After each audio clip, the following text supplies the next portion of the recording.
Баршаңызға қайырлы күн көрермен, арнама қош келдіңіздер. Бүгін мен сіздермен ауызашарда дастарханға ұсынуға болатын керемет тәтті десертпен бөлісетін боламын. Яғни финики в шоколаде жасайтын боламыз. Жасалу жолы өте қарапайым, жеңіл, оңай. Міндетті түрде менімен бірге соңына дейін болыңыздар.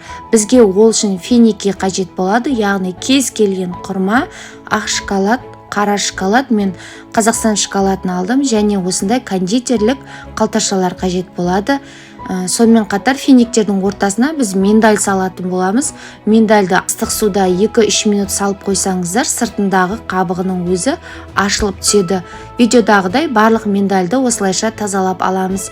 Енді біз финиктердің ішіндегі ортасындағы дәнегін тазартатын боламыз. Пышақтың көмегімен ортасын кесіп, дәнегін алып тастайтын боламыз. Финиктердің мөлшерін өзіңіздің шамаңыз бойынша көбейтіп немесе азайтсаңыздар болады. Мен бұл жерде 14-15 шақты финиктерді тазалап алдым.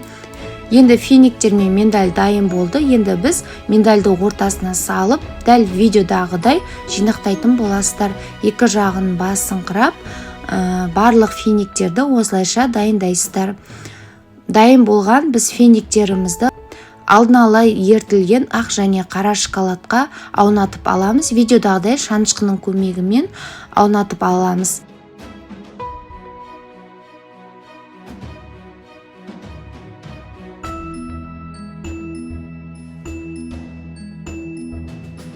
Енді біз осыны міндетті түрде мұздатқышқа 2-3 минутқа жіберетін боламыз.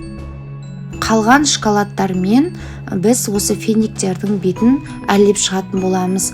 Кондитерлік қалташаға салып, өзіңіздің қалауыңыз бойынша әрлеп шығасыздар.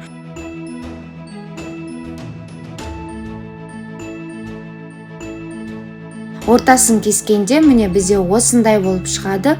Өте керемет дәмді, міндетті түрде сіздер де жасап көріңіздер. Міндетті түрде сіздерге ұнайды деген сенімдемін. Егер де рецепт ұнаса, лүпіл басуды, жылы пікір қалдыруды ұмытпаңыздар. Жаңа көрермен болсаңыз, арнамнан алыстамай тіркеліп, жанындағы қоңырауша белгісін баса кетіңіз.